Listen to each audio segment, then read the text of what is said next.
पिछले इलेक्शन से पहले इमरान खान साहब का एक नारा था जो बार बार वो जिक्र करते होते थे। वो कहते थे मैं इनको रुलाऊंगा।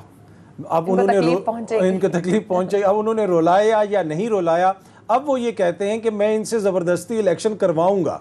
ये होते कौन इलेक्शन नहीं करवाने वाले। इसलिए ये लोग तो ये कहते थे कि इमरान खान बाहर अवाम में नहीं जा सकता, इसका बयानिया गैर मकबूल है, ये हेलमेट पहन के बाहर जाए। तो अगर आप इतने ज़्यादा मकबूल हैं और आप सब मिल के भी इलेक्शन लड़ रहे हैं तो फिर आप आएँ और इलेक्शन लड़ें। जो पिछला नया पाकिस्तान था और अब जो पुराना पाकिस्तान दोबारा से आया है, इस काबीना में और पिछली काबीना में कितना फ़र्क है? देखें, ऑब्वियसली इस काबीना में बहुत सारे ऐसे लोग हैं जो माजी में भी काबीना का हिस्सा रहे हैं। अगर आप देख लें इस वक्त आपको उसमें डाइवर्सिटी इसलिए नज़र आती है कि यहाँ पे बहुत सारी जमातों ने मिल के काबीना बनाई है। हिना रुबानी खर साहबा भी रह चुकी हैं, राना सनाउल्लाह पंजाब के अंदर जिम्मेदारियाँ अपनी निभा चुके हैं। तो बहुत सारे ऐसे नाम हैं जिनको माजी में भी हमने देखा। लेकिन इस दफ़ा जो ज़्यादा चीज़ें ज़ेरे बहस हैं वो दरअसल ये है कि बहुत सारे इनके ऐसे लीडरान हैं जिनके ऊपर केसेस वगैरह हैं। होता ये था अगर एक जमात की हुकूमत हो तो उसमें हो सकता है कि 3 वज़रा के ऊपर इस किस्म के कुछ मुकदमात हों। अब वो सारी जमातें जो माशाल्लाह करप्शन के हवाले से जिनके ऊपर इल्ज़ामात लगते रहे, तो वो उन सब ने मिल के हुकूमत बनाई है। तो फिर इसी किस्म की काबीना आनी थी जहाँ पे बहुत सारे इल्ज़ामात हैं और बहुत सारे लोग एतराज़ कर रहे हैं कि गालिबन के 20 से ज़्यादा वज़रा ऐसे हैं जिनके ऊपर इल्ज़ामात हैं करप्शन के या कोई ज़मानत पे है। तो यहाँ पे ये चीज़ भी समझना ज़रूरी है कि हमारे तो अपने वज़ीर आज़म साहब जो हैं वो ख़ुद इस वक्त ज़मानत के ऊपर हैं। तो जैसी इस वक्त हुकूमत है वैसी ही काबीना है आपके सामने। लेकिन इसमें जो सबसे ज़्यादा क्रिटिसिज्म हम देख रहे हैं साहब, वो देख रहे हैं हम अब्दुल कादिर पटेल साहब पे। सो वो आप समझते हैं कि वो क्रिटिसिज्म जो उन पे हो रहा है वो जायज़ है? देखिए, मैं नहीं समझता वो जायज़ है। इसलिए कि कादिर पटेल साहब के ऊपर क्रिटिसिज्म हो रहा है तो बाकी काबीना कौन सी नॉर्वे से आई है? बाकी के भी तो सारे कारनामे हमारे सामने ही है। तो वैसे ही किसी एक शख्सियत को टारगेट कर दिया जाता है। होता ये है कि ज़रूरी नहीं है कि जो वज़ीर उस महकमे का हो वो उस हवाले से एक्सपर्टीज़ भी रखता हो। पॉलिटिकल हुकूमतों में ऐसा ही होता है, पॉलिटिकल लोग चलाते हैं, आगे वजारतें चलाने के लिए अफसरान होते हैं, सेक्रेटरीज होते हैं, वो आपको गाइड भी कर सकते हैं। कादिर पटेल साहब के ऊपर तनकीद इस वजह से हो रही है कि जिस किस्म की ज़ुबान वो पार्लियामेंट के अंदर इस्तेमाल करते रहे, जिस किस्म के उनके ऊपर मुकदमात वगैरह माजी के अंदर बने, तो उस हवाले से उनके ऊपर तनकीद हो रही है। लेकिन वो कोई एक वाहिद शख्सियत नहीं है जिनके ऊपर एतराज़ किया जा सकता है, दीगर भी बहुत सारी शख्सियात। ठीक है, अच्छा, ये जो नई जो काबीना बनी है इसमें एक ये भी हम देख रहे हैं तनकीद हो रही है, वो इस हवाले से हो रही है कि इतना लेट क्यों बनी है। यानी कि PDM की जो प्रॉपर तहरीक चल रही थी और ये हुकूमत गिराने की जो तहरीक चल रही थी वो काफ़ी टाइम से चल रही है।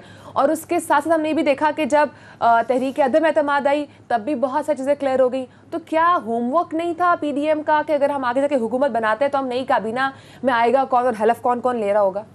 देखिए, आपने जिस तरह जिक्र किया कि काफ़ी अरसे से ये तहरीक चल रही थी, PDM की जमातों की एक दूसरे से मुशावरत भी होती थी। लेकिन यहाँ पे मसला ये है कि जब ये हुकूमत इन्होंने गहराई उसके बाद अब आपको पता है कि बहुत सारे मामलात ऐसे हैं कि जो इतना आसान नहीं है उसको संभालना। अब महंगाई भी है, आलमी सतह के ऊपर जो महंगाई का सामना है वो भी आपके सामने है। माजी में तो ये लोग कहते रहे कि जी आप हमें नॉर्वे की या बरतानिया की कीमतों का जिक्र ना करें। आप खुद ये कह रहे हैं, इनके लीडरान कह रहे हैं कि जी हम पेट्रोल महंगा ख़रीद के सस्ता बेच रहे हैं, किस तरह बेच सकते हैं। तो बहुत सारी मुश्किलात भी हो सकती हैं। और जिस तरह फिर ये जो डिसीजन था हुकूमत गिराने का, इमरान खान साहब की हुकूमत को जिस तरीके से गिराया गया, उसके ऊपर जो अवामी रद्द अमल आया बहुत स्ट्रॉन्ग है। और उससे बिल्कुल ये वाज़ेह हो गया कि इस हुकूमत का जो भी हिस्सा बनेगा वो एक तरह से अवाम के अंदर अपनी मकबूलियत को खो बैठेगा। तो यही वजह थी बिलावल भुट्टो साहब ने हलफ नहीं उठाया। यही वजह है कि जरदारी साहब की ख्वाहिश थी कि हमारे लोग आगे ना जाएं और जो सारा नज़ला है इस हुकूमत का वो मुस्लिम लीग नून पे गिरे और आगे जाके वो ये मौक़िफ़ भी ले सकते हैं कि भाई देखें हमने तो मिलकर हुकूमत गिराई थी, वालिद साहब वज़ीर आज़म बन गए, बेटा वज़ीर आला बन गया, हमारा क्या कसूर है। ये लोग तो अपने ख़ानदान से आगे सोचते नहीं है। इसलिए कि अभी तो ये सारे जो हैं एक दूसरे के साथ मिल के हुकूमत बना रहे हैं। 5-6 महीनों के अंदर जब ये ओवरसीज़ पाकिस्तानियों के वोट का हक छीन लेंगे, अपने आप को एक दूसरे मुकदमात के अंदर एक तरह से NRO दे देंगे, तो उसके बाद ये सब लोग नजरियाती हो जाएंगे और एक दूसरे से लड़ाई करके फिर ये इंतखाबात में जाएंगे। तो उसके लिए भी तो कुछ मवाद इन्होंने रखना है। तो इस वजह से कुछ फैसले लेकिन एक तरफ जहां पर बिलावल भुट्टो साहब लंदन स्पेशल जा रहे हैं नवाज शरीफ साहब को मुबारकबाद देने के लिए, लेकिन वहीं पर वो काबीना का हिस्सा भी नहीं बन रहे। तो आप नहीं समझते, जिसमें जरदारी साहब बड़े फख्र से कहते हैं कि ये वजीर आजम उन्होंने बनाया, तो आपको नहीं लगता कि बिलावल भुट्टो साहब को इसका पार्ट बन के शहबाज शरीफ साहब को मजीद मजबूत करना चाहिए और मिल के आगे काम करना चाहिए, जैसे मिल के हुकूमत गिराई है, आगे मजीद इसको काम को भी लेके चलें? देखें, बड़ा वैलिड वैलिड पॉइंट है, पर हमें याद रखना पड़ेगा कि हमारी जो तारीख है उसमें भुट्टो साहब क्यों मशहूर थे। वो मशहूर थे कि वो जनरल अयूब के वज़ीर ख़ारजा थे। तो क्या बिलावल साहब अपनी सियासी लेगेसी ये लेके चलना चाहते हैं? शहबाज शरीफ साहब के वो वज़ीर ख़ारजा थे, पहली दफ़ा जब उन्होंने वजारत ली तो वो शहबाज शरीफ साहब की हुकूमत में ली। तो इनके आपस में जिस तरह के ताल्लुकात हैं वो भी हमें पता है। इस वक्त तो ये सिर्फ मुफादात की वजह से एक दूसरे के साथ इकट्ठे हुए हैं। इनके मुफादात एक के मुफादात क्या हैं? वो जो मुकदमात वगैरह हैं, जिस किस्म के करप्शन के इल्ज़ामात का सामना है, उस वजह से ये इकट्ठे हुए हैं। लेकिन जरदारी साहब को भी पता है कि सियासी तौर पर नुकसान हो सकता है और इसी वजह से उनकी ख्वाहिश है कि बिलावल साहब को वज़ीर ख़ारजा ना बनने दिया जाए। ऑल दो कि पार्टी के अंदर से इस तरह की इतलात आ रही हैं कि बिलावल साहब की ख्वाहिश थी कि मुझे बनना दिया जाए। अच्छा, वो ख्वाहिश का इजहार कर थे लेकिन बनने दिया नहीं गया ताकि ये स्टैंप ना लग जाए उनके ऊपर।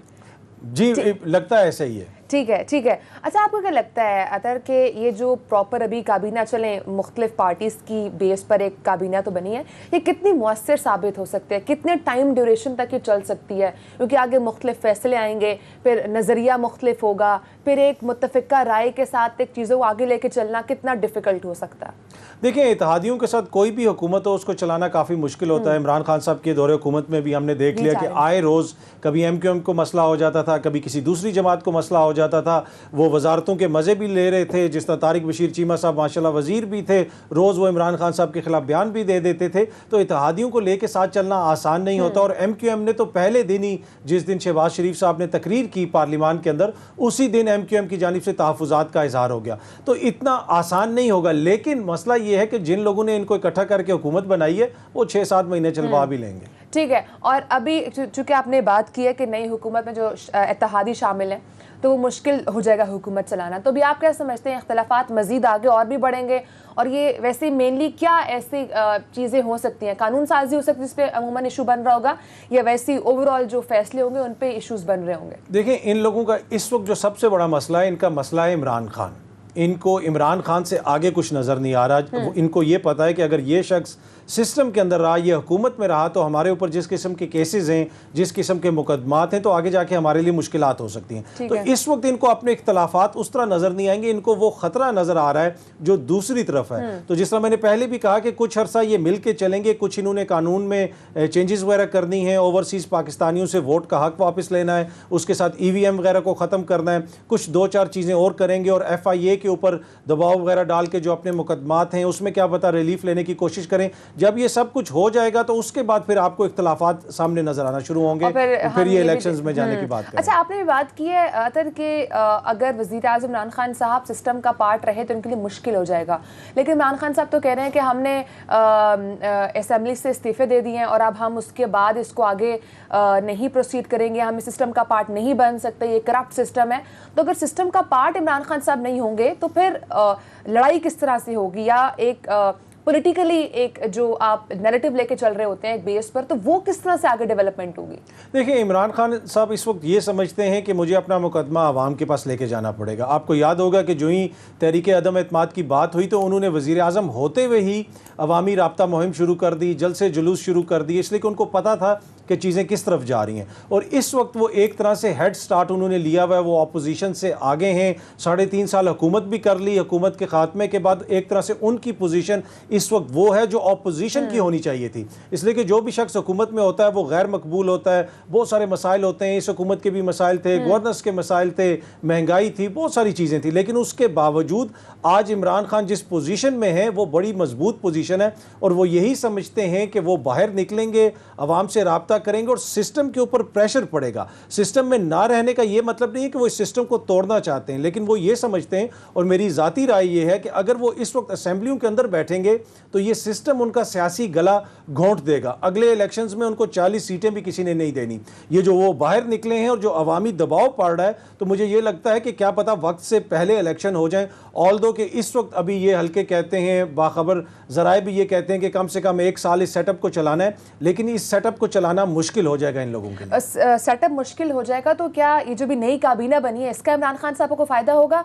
और इमरान खान साहब जो भी मोमेंटम लेकर चल रहे हैं वो 1 साल तक कंटिन्यू करना कितना डिफिकल्ट होगा फिर इमरान खान साहब के लिए?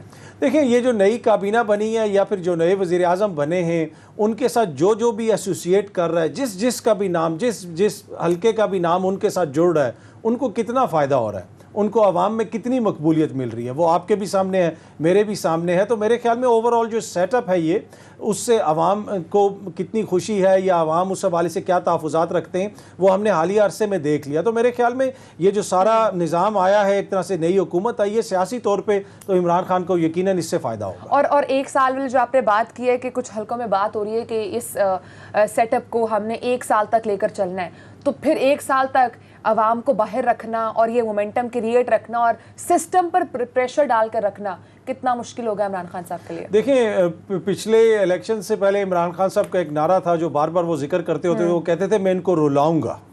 अब उन्होंने इनको तकलीफ पहुंचेगी, अब उन्होंने रुलाया या नहीं रुलाया, अब वो ये कहते हैं कि मैं इनसे ज़बरदस्ती इलेक्शन करवाऊंगा। ये होते कौन है इलेक्शन नहीं करवाने वाले, इसलिए ये लोग तो ये कहते थे कि इमरान खान बाहर अवाम में नहीं जा सकता, इसका बयानिया गैर मकबूल है, ये हेलमेट पहन के बाहर जाए। तो अगर आप इतने ज़्यादा मकबूल हैं और आप सब मिल के भी इलेक्शन लड़ रहे हैं, तो फिर आप आएँ और इलेक्शन लड़ें। तो मेरे ख्याल में 1-2 अहम चीज़ें हैं जो अक्टूबर नवंबर तक होनी है। ओवरसीज़ पाकिस्तानियों के वोट का मैंने जिक्र किया है, EVM का जिक्र किया। उस वक्त तक इस हुकूमत को रोकना बड़ा ज़रूरी है, कुछ हलकों के लिए, इस हुकूमत के लिए, तब तक कोशिश की जाएगी। लेकिन दूसरी तरफ इमरान खान साहब कह रहे हैं कि मैं इनसे इलेक्शन करवाऊंगा, ज़बरदस्ती करवाऊंगा। अब देखते हैं कौन कामयाब होता है।